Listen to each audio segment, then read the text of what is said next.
ये कहानी बैगमैन नाम के एक आदमी की है। वह दिखने में तो इंसान है, लेकिन उसकी शक्ल डरावनी और भूत जैसी है। वह बच्चों को अगवा करता है और उसे बैगमैन इसलिए कहा गया है क्योंकि वह बच्चों को अगवा करने के बाद उन्हें जबरदस्ती अपने बैग में ठूंस देता है। जिस भी बच्चे के पीछे वह पड़ता है उसे पकड़ने के बाद ही चैन लेता है। इस कहानी में भी वह एक बच्चे के पीछे पड़ जाता है। अब सवाल ये है कि क्या बच्चे की फैमिली उसे बचा पाएगी या वह भी बैगमैन का शिकार बन जाएगा। फिल्म की शुरुआत में हम एक बाप और बेटी को देखते हैं जो साथ में समय बिता रहे हैं। लड़की कुछ परेशान लग रही होती है और उसके डैड ये बात नोटिस कर लेते हैं। वह उससे पूछते हैं, बेटा क्या बात है, तुम कुछ परेशान लग रही हो। मैंने तुम्हारी माँ को भी बताया था कि हमारी बेटी के मन में कुछ टेंशन है। उसके डैड ने कहा, अगर तुम्हारे मन में कोई बात है तो तुम हमें बता सकती हो। इस पर उसकी बेटी ने ज्यादा कुछ नहीं कहा, बस इतना बोली, मैं अपने पुराने अनुभवों पास्ट को लेकर परेशान हूँ, लेकिन मुझे लगता है कि मैं धीरे धीरे ठीक हो जाऊंगी। उसके डैड ने मुस्कुराते हुए कहा, अच्छा बेटा, तुम गाड़ी के पास जाओ, मैं तुम्हारे लिए पिज्जा लेकर आता हूँ ताकि तुम्हारा मूड ठीक हो सके। लड़की गाड़ी के पास गई, लेकिन वहाँ अजीब सा माहौल था। गाड़ी के पास लगी लाइट्स जलने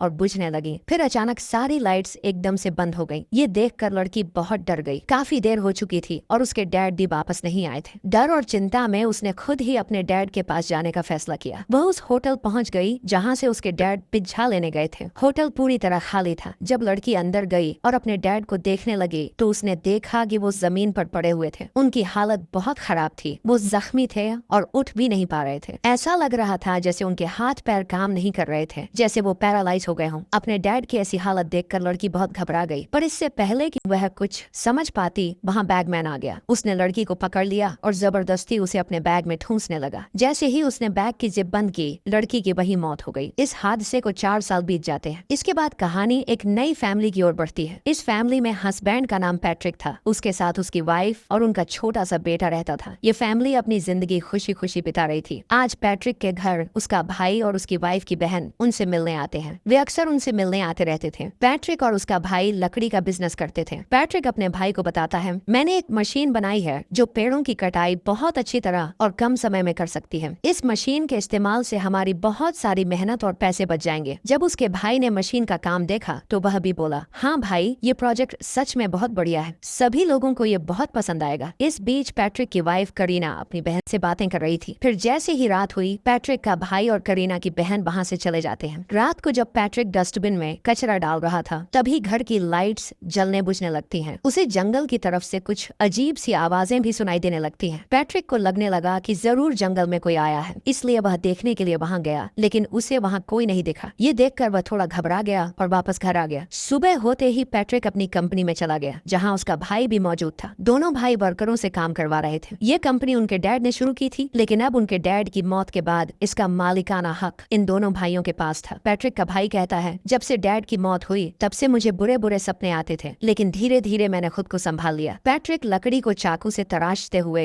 एक उल्लू बना रहा था। उसने लकड़ी से कई और जानवर भी बनाए थे जो उसे उसके डैड ने बनाना सिखाया था। थोड़ी देर बाद पैट्रिक का भाई वहाँ से चला गया, लेकिन पैट्रिक वहीं बैठा अपने बचपन के बारे में सोचने लगा। उसे याद आया कि बचपन में एक बार वह अपने भाई के साथ एक गुफा केव के पास गया था। एक समय था जब इस गुफा केव के अंदर खुदाई का काम हुआ करता था, लेकिन कुछ समय से वहाँ काम बंद हो गया था और तब से वहाँ कोई आता जाता नहीं था। छोटा पैट्रिक जब उस गुफा के पास खड़ा था, तभी गुफा के अंदर से एक आदमी बाहर आने लगा। उस आदमी के हाथ में एक कैंची थी और वह चुपके से पैट्रिक के बाल काट लेता है। यह देखकर पैट्रिक बुरी तरह डर गया और नीचे गिर गया, लेकिन तब तक वह आदमी वापस गुफा के अंदर चला गया। पैट्रिक भी डर के मारे वहाँ से भाग गया। अब मौजूदा समय प्रेजेंट टाइम में कहानी करीना पर आती है। वह घर में अपने बच्चे के साथ खेल रही होती है, लेकिन फिर वह अपने लैपटॉप पर काम करने लगती है, जिससे उसका ध्यान अपने बच्चे से हट जाता है। उसका बच्चा खेलते खेलते जंगल की ओर चला जाता है। वह असल में एक गुड़िया डॉल का पीछा करते हुए आगे बढ़ता जा रहा था। कुछ समय बाद करीना को अपने बच्चे का ख्याल आया। उसने उसे देखने के लिए इधर उधर नजर दौड़ाई, लेकिन जब वह दिखाई नहीं दिया तो वह घबरा गई और हर जगह उसे ढूंढने लगी। बच्चा नहीं मिलने पर करीना और भी परेशान हो गई और जंगल में जाकर देखने का फैसला किया। जंगल में कुछ दूर जाने के बाद आखिरकार उसे अपना बच्चा मिल गया। ये देखकर करीना की जान में जान आ गई। उसने बच्चे को गोद में उठाया और घर ले आई। रास्ते में उसने महसूस किया कि यह उसकी गलती थी। उसने खुद से कहा, मुझे अपने बच्चे को इस तरह अकेला नहीं छोड़ना चाहिए था। रात को जब पैट्रिक घर आया तो करीना ने उसे यह सारी बात बताई। वह दोनों इस बारे में बात कर ही रहे थे कि अचानक घर की लाइट्स फिर से जलने बुझने लगी, जैसे पहले भी हुआ था। ये देखकर पैट्रिक हैरान रह गया। उसने सोचा कि लाइट के साथ ऐसा क्यों हो रहा है, लेकिन उसने इस बात को नजरअंदाज कर दिया। इसके बाद पैट्रिक अपने लैपटॉप पर काम करने चला गया। वह लकड़ी को चाकू से तराशते हुए उल्लू बना रहा था, जिसे वह काफी समय समय से बनाने की कोशिश कर रहा था। तभी उसे एक मेल मिली, उसमें लिखा था कि एक बड़ी कंपनी उसे कर्ज देने के लिए तैयार नहीं है। इस बात से पैट्रिक को गुस्सा आ गया और उसने उस चाकू को टेबल पर जोर से मारकर तोड़ दिया। फिर उसने उसे उठाकर कचरे में फेंक दिया। थोड़ी देर बाद पैट्रिक को अपने बेटे के कमरे से आवाजें सुनाई दी। ऐसा लग रहा था जैसे उसका बेटा किसी से बातें कर रहा हो। वह तुरंत उसके कमरे में गया और उससे पूछा, तुम किससे बातें कर रहे थे? बच्चे ने मासूमियत से जवाब दिया, यहाँ एक डॉल थी, मैं उसी गुड़िया से बातें कर रहा था। पैट्रिक ने इधर उधर देखा, लेकिन उसे वहाँ कोई डॉल नजर नहीं आई। हालांकि उसने इस बात को नजरअंदाज किया और अपने बेटे को सुला दिया। जब वह वापस लौट रहा था तभी घर की लाइट्स एक बार फिर जलन बुझने लगी। इस बार पैट्रिक काफी परेशान हो गया। वह अपने कमरे में जाकर खिड़की से जंगल की तरफ देखने लगा। उसे महसूस हुआ कि जंगल में कोई इंसान है। पैट्रिक ने तुरंत अपना बेसबॉल बैट उठाया और घर के बाहर आ गया। जंगल की तरफ देखते हुए उसने जोर से कहा, जो भी हो मजाक करना बंद करो, समझे? और सीधी तरह सामने आओ, नहीं तो मैं तुम्हें देख ही लूंगा। इतना कहकर वह इंतजार करने लगा, लेकिन जंगल से कोई भी नहीं आया। तभी करीना भी अपने बच्चे को लेकर बाहर आ गई। पैट्रिक अपनी वाइफ करीना से कहता है, तुम घर के अंदर जाओ जल्दी से, क्योंकि लगता है कोई हमारी जासूसी कर रहा है। रात तो जैसे तैसे गुजार ली जाती है, लेकिन अगली सुबह पैट्रिक और करीना पुलिस को बुला लेते हैं और उन्हें सारी बात बताते हैं। पुलिस आकर उनके घर और जंगल की पूरी छानबीन करती है, लेकिन उन्हें कुछ अजीब नहीं मिलता। जब पुलिस छत पर चेक करने जाती है तो वहाँ लकड़ी के कुछ टुकड़े पड़े होते हैं। ये देखकर पैट्रिक हैरान होकर कहता है, ये लकड़ी के टुकड़े यहाँ कैसे आए? इन्हें तो मैंने कचरे में फेंक दिया था। तब पुलिस ऑफिसर उन लकड़ी के टुकड़ों को सबूत के तौर पर अपने पास रख लेते हैं और पैट्रिक को अपना नंबर देते हुए कहते हैं, तुम बस होशियार रहना, अगर कोई मसला बने तो हमें कॉल करके बुला लेना। फिर पैट्रिक एक बार फिर अपने काम में लग जाता है। जब उसने कचरा चेक किया तो उसे वही उल्लू मिल जाता है जो उसने बचपन में बनाया था, लेकिन उसे यह समझ में नहीं आता कि बचपन वाला यह उल्लू मेरे पास में कैसे आया। इसलिए वह इस बारे में अपनी वाइफ करीना से पूछता है, क्या यह उल्लू तुम लेकर आई हो? करीना जवाब देती है, नहीं, मैंने तो इसे पहली बार देखा है। यह उल्लू पैट्रिक को कुछ समझ नहीं आता। वह सोच में पड़ जाता है, आखिर मेरे बचपन का खिलौना आज मेरे पास कैसे आ गया? साथ ही यह भी पता चलता है कि पैट्रिक ने जो चाकू तोड़कर कचरे में फेंक दिया था वह भी वहाँ से गायब हो चुका था। अब करीना पैट्रिक से कहती है, हमारा बच्चा हर वक्त बांसुरी बजाता रहता है और इस वजह से मुझे काम करने में परेशानी होती है। फिर वह पैट्रिक को बांसुरी देते हुए कहती है, तुम इसे छुपा कर रखो। पैट्रिक उस बांसुरी को एक डब्बे में रख देता है। फिर वह खुद अपने बेटे के साथ खेलने लगता है। इसके बाद उसका बेटा नहाते हुए जिद करने लगता है कि मुझे वही बांसुरी चाहिए। इस पर पैट्रिक गोदाम में जाता है, क्योंकि वह बांसुरी जिस डब्बे में रखी थी वह अब गुदा संग्रहण स्थान में रख दी गई थी। पैट्रिक के जाने के बाद बच्चा अकेला था तो बैगमैन खिड़की खोलकर बाथरूम में घुसने लगा, लेकिन पैट्रिक को इस बात का अंदाजा हो गया कि कुछ गड़बड़ है। इसीलिए पैट्रिक तुरंत वापस अपने बच्चे के पास आ गया और उसे संभालने लगा। उसी समय करीना भी आ चुकी थी, क्योंकि उसने भी अपने बच्चे की आवाज सुनी थी। उनका बेटा बिल्कुल ठीक था, लेकिन वह ये कह रहा था, मैंने यहाँ एक डॉल देखी। पैट्रिक परेशान था क्योंकि उसे बांसुरी नहीं मिली थी, हालांकि उसने उसे डब्बे में रखा था। इसके बाद पैट्रिक कचरे को भी चेक करता है, ये सोचकर कि शायद किसी ने उसे गलती से फेंक दिया होगा, लेकिन कचरे में भी बांसुरी नहीं मिलती। अब वह परेशान होकर अपने कमरे में सोने चला जाता है, लेकिन तभी उसके फोन पर घर के अलार्म का मैसेज आता है जिसमें बताया जाता है कि कुछ गड़बड़ है। इसलिए पैट्रिक अलार्म चेक करने जाता है, लेकिन वह तो बिल्कुल ठीक था, बस किसी ने उनके शेड का दरवाजा खोल दिया था। जब पैट्रिक शेड का दरवाजा बंद करने जाता है तो वहाँ एक डॉल दिखती है जिस पर एक कैप टोपी भी पहनी हुई थी, और ये कैप बचपन में पैट्रिक भी पहना करता था, यानी कि वह डॉल उसकी बचपन की थी। ये देखकर पैट्रिक और घबरा गया, क्योंकि अब तो उसकी बचपन की कैप भी वहाँ आ गई थी। वह जब घर के अंदर वापस आ रहा था तो यह देखकर चौंक जाता है कि घर की सभी खिड़कियां और दरवाजे बंद हैं और वह बाहर ही रह गया। वह घर के अंदर नहीं जा पा रहा था, लेकिन जब उसने दरवाजे की खिड़की से झांक कर देखा तो उसे अंदर बैगमैन दिखा। पैट्रिक काफी घबरा गया और जल्दी से दरवाजे की खिड़की तोड़कर पहले दरवाजा खोला और फिर फौरन अंदर आ गया। वह सबसे पहले अपनी वाइफ और बेटे के पास गया और उनकी जान बचाई, लेकिन जब उसने घर को चेक किया तो उसे कोई भी नहीं मिला। पैट्रिक बहुत डरा हुआ था। अगले दिन उसने पुलिस को बुला लिया। पुलिस ऑफिसर ने उसे सलाह दी, तुम्हें अपने घर के बाहर सीसीटीवी कैमरा लगवा लेना चाहिए। अच्छा ये बताओ, घर से क्या कोई चीज गायब भी हुई है? इस पर पैट्रिक कहता है, हाँ, मेरे बेटे की बांसुरी जो वह अक्सर बजाया करता था। ऑफिसर उसे शांत करते हुए कहता है, घबराओ नहीं, हम अब से तुम्हारे घर के आसपास ही रहेंगे। लेकिन पैट्रिक फिर भी परेशान था। उसे कुछ समझ नहीं आ रहा था कि आखिर हो क्या रहा है और क्यों उसके लिए दिन ब दिन मसले बढ़ते जा रहे हैं। वह इस बारे में अपने भाई को भी बताता है और कहता है, बचपन में जो मैंने उल्लू बनाया था वह आज मेरे पास आ चुका है, और जो कैप मैं हमेशा पहना करता था वह भी किसी ने लाकर रख दी है, लेकिन मैं यह नहीं जानता कि ऐसा आखिर किसने किया। अब रात को जब पैट्रिक सो रहा था तो उसे बुरे बुरे सपने आने लगते हैं, जैसे बैगमैन उसे और उसके बेटे को दूर कर रहा हो। फिर पैट्रिक अपने बचपन के समय को याद करने लगता है। वह सोचता है कि एक दिन जब वह अपने डैड के साथ जा रहा था तो वे उसे उसी केव के पास लेकर गए थे, और वहाँ उसके डैड ने बताया था कि लोगों का कहना है कि इस केव के अंदर एक बैगमैन रहता है, लेकिन आज तक किसी ने उस बैगमैन को देखा नहीं है। वो बच्चों को अगवा करके ले जाता है। अब पैट्रिक उस समय, क्योंकि वो छोटा था, अपने डैड से कहता है, मैं जानता हूँ आप मुझे डरा रहे हैं ताकि मैं अच्छी तरह पढ़ाई कर सकूं और अपने सारे काम अच्छे से कर सकूं। इस पर उसके डैड कहते हैं, नहीं बेटा, मैं डरा नहीं रहा हूँ, सच बता रहा हूँ। बैगमैन उन्हीं बच्चों को पकड़कर अपने साथ ले जाता है जो अच्छे होते हैं, सारे कहने मानते हैं और अपने काम अच्छे से करते हैं। तो मैं सच जानते हुए भी ऐसा क्यों चाहूंगा? मेरी जान, बस मैं यह कहना चाह रहा था कि तुम भी एक अच्छे बच्चे हो, तो बस संभाल के रहना। अब पैट्रिक का यह ख्याल पूरा होते ही वह अपने घर में एक दिमागी डॉक्टर को बुलाते हैं। डॉक्टर पैट्रिक को चेक करके उसे बताती है, पैट्रिक को बस नींद की कमी है, इसकी नींद पूरी नहीं होती, इसी वजह से उसे अजीबोगरीब चीजें नजर आती हैं और कुछ ऐसी चीजें जो हकीकत में होती भी नहीं है। मुझे अपनी रिसर्च से पता चला है कि पैट्रिक को बचपन में भी अजीब सा आदमी दिखाई दिया करता था, जिसे पैट्रिक ने अपने ड्राइंग्स में बनाया था, पर हकीकत में वह आदमी नहीं था क्योंकि उसे किसी ने भी नहीं देखा था। तो ये बस पैट्रिक का ख्याल था। इतना परेशान होने के बाद डॉक्टर पैट्रिक को सलाह देती है, अच्छी नींद लिया करो, लेकिन फिर भी अगर तुम्हें डर लगे तो एक बार अपना घर बदल कर देख लो। उसका यह आइडिया पैट्रिक और करीना को पसंद आया, इसलिए वे एक होटल में कुछ दिन रहने का फैसला करते हैं और अपने बेटे को करीना की बहन के घर छोड़ देते हैं ताकि वह कुछ दिन वहाँ रहे और उसका मूड अच्छा हो जाए। फिर पैट्रिक और करीना होटल में आ जाते हैं। दोनों बातें करने लगे। करीना उसे पूछती है, तुम्हारे साथ बचपन में क्या हुआ था? तब पैट्रिक बताता है, अपने डैड की बैगमैन वाली बात से मैं काफी डर गया था, लेकिन मेरे डैड फिर मेरे पास आए और उन्होंने मुझे एक चाकू दिया और कहा कि बैगमैन तुम्हारे आसपास भी रह सकते हैं, तो अपनी हिफाजत के लिए इसे हमेशा अपने पास रखो, और अगर तुमने ये चाकू खो दिया तो बैगमैन फिर तुम्हें नहीं छोड़ेगा। और देखो, आज वह चाकू मुझसे खो गया है। उधर हम करीना की बहन को देखते हैं जो फोन पर किसी से बात कर रही थी और करीना का बेटा आराम से सो रहा होता है, पर अचानक लाइट जलने बुझने लगती है, जिससे वह थोड़ी घबरा जाती है और जाकर बच्चे को चेक करती है जो बिल्कुल ठीक था। पर तभी दरवाजे की बेल बजती है और जब उसने जाकर चेक किया तो वह बैगमैन था जो यहाँ भी आ गया था। उसे देखकर करीना की बहन काफी डर गई और जल्दी से जाकर बच्चे को संभालती है। वह मदद बुलाने के लिए किसी को कॉल करने की कोशिश करती है, पर अब तक सारी चीजों ने काम करना बंद कर दिया था, इसीलिए वह हाथ में चाकू लिए करीना के बेटे को लेकर अलमारी में छुप जाती है। पर बैगमैन जो उन्हें देख चुका था यहाँ भी आ जाता है उन्हें पकड़ने के लिए। बैगमैन करीना की बहन को पकड़ लेता है, लेकिन अपने बचाव में वह भी उस पर हमला करती है और खुशकिस्मती से अपनी और बच्चे की जान बचा लेती है। कुछ देर बाद यहाँ पैट्रिक, करीना और रेस्क्यू टीम भी आ जाती है। करीना की बहन को थोड़ी सी चोट आ गई थी, इसलिए उसकी पट्टी कर दी जाती है। फिर पैट्रिक फैसला करता है कि वह अपनी फैमिली को लेकर अपने भाई के घर रहेगा, तो वह उन लोगों को लेकर अपने भाई के घर आ जाता है। अब करीना की बहन काफी डरी हुई थी, तो करीना उसे संभालती है और कहती है कि तुम्हें डरने की जरूरत नहीं है क्योंकि मैं तुम्हारे पास हूँ। करीना की बहन बताती है कि वह आदमी बहुत अजीब और खतरनाक था और जब उसने मेरे चेहरे को पकड़ा तो मैं पैरालाइज हो गई थी, लेकिन शुक्र है कि चाकू की मदद से मैंने हम दोनों को बचा लिया। उधर पैट्रिक के हाथ में बेसबॉल बैट था और वह सारी रात जागने का फैसला करता है ताकि अपने बेटे की हिफाजत कर सके, क्योंकि अब तक वह समझ गया था कि बैगमैन उनके बेटे के पीछे पड़ा हुआ है। लेकिन करीना उसे समझाती है कि यहाँ कोई खतरे वाली बात नहीं है, क्योंकि हम तुम्हारे भाई के घर में हैं, वह भी घर पर है और बाहर पुलिस भी है, इसलिए तुम बेफिक्र होकर आराम से सो जाओ। इसीलिए पैट्रिक भी लेट जाता है और उसकी आंख लग जाती है। कुछ मिनट बाद जब पैट्रिक ने चेक किया तो देखा कि उसका बेटा बैगमैन के पास पहुंच चुका था। ये देखकर पैट्रिक डर गया और जल्दी से भागकर अपने बेटे के कमरे में आया, लेकिन तब तक बैगमैन उसे ले जा चुका था। पैट्रिक जब अपने भाई के कमरे में आया तो ये देखकर उसके होश उड़ गए कि उसके भाई और उसकी पत्नी की मौत हो चुकी थी। जब वो बाहर आया तो और भी भयानक मंजर था, क्योंकि पुलिस वालों को भी किसी ने मार दिया था और जाहिर है यह काम बैगमैन का ही था। वह अकेले ही इन सबको मार चुका था। अब पैट्रिक ने ठान लिया कि वह बैगमैन को छोड़ने वाला नहीं है। उसे लगता था कि बैगमैन ने जरूर उसके बेटे को अपने बैग में डाल रखा है, इसलिए पैट्रिक उसका पीछा करने लगता है। पीछा करते करते वह उसी केव के पास आ गया, लेकिन यहाँ पर काफी अंधेरा था और पैट्रिक के पास कोई हथियार भी नहीं था। तभी उसे केव के अंदर से अपने बेटे की आवाज सुनाई दी जो कह रहा था, डैड प्लीज मुझे बचा लीजिए। यह सुनकर पैट्रिक के अंदर की डर और चिंता और बढ़ गई और वह उस केव में जाकर अपने बेटे को ढूंढता हुआ काफी आगे चला जाता है। उसने देखा कि वहाँ बहुत सारी मोमबत्तियां जली हुई थी और जगह जगह घोंसले भी बने हुए थे, जिनमें उन बच्चों का पसंदीदा सामान पड़ा हुआ था जिन्हें बैगमैन उठाकर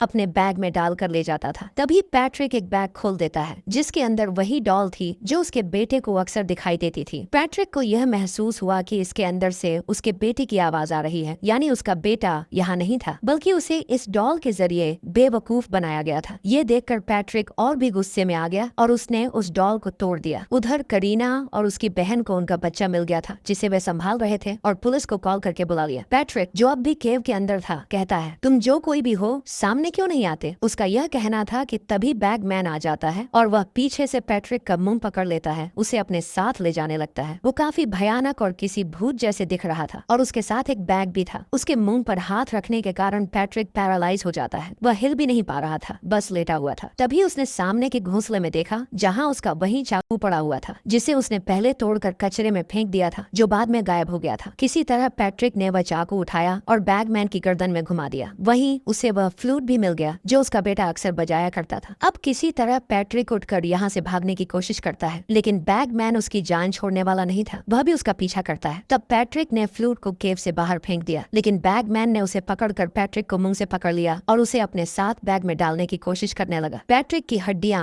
बुरी तरह टूट जाती हैं, यानी उसकी दर्दनाक मौत हो जाती है। तब तक करीना भी पुलिस को लेकर केव के बाहर आ जाती है। वहाँ पड़ी फ्लूट देखकर पुलिस को समझ में आ जाता है कि पैट्रिक केव के अंदर है, इसलिए कई पुलिस वाले केव के अंदर जाते हैं, लेकिन अफसोस उन्हें पैट्रिक नहीं मिलता। तभी हमें पता चलता है कि पैट्रिक को बचपन में उसके डैड ने यह भी बताया था कि बैगमैन सिर्फ खूबसूरत और छोटे बच्चों को ही पसंद करता है, जिन्हें वह अपने साथ ले जाता है। जो बच्चा उसकी नजर में आता है, बैगमैन उसके बाल काट लेता है और फिर उस पर नजर बनाए रखता है। अब भले ही बच्चे बड़े हो जाएं, बैगमैन उनका पीछा करना नहीं छोड़ता। फिर जब उसे मौका मिलता है तो वह उस बच्चे को अपने बैग में डालकर ले जाता है। इसी वजह से पैट्रिक के बचपन में बैगमैन ने उसे पसंद किया, उसे अपनी नजरों में रखना शुरू किया और उसके बाल काट दिए। हालांकि पैट्रिक बड़ा हो गया, लेकिन बैगमैन ने उसका पीछा नहीं छोड़ा और अंत में उसे अपने साथ ले गया। इससे हमें यह पता चलता है कि बैगमैन पैट्रिक के लिए आया था, न कि उसके बेटे के लिए, और आखिरकार वह उसे हमेशा के लिए अपने साथ ले गया। इसी दुख भरी समाप्ति के साथ फिल्म खत्म हो जाती है।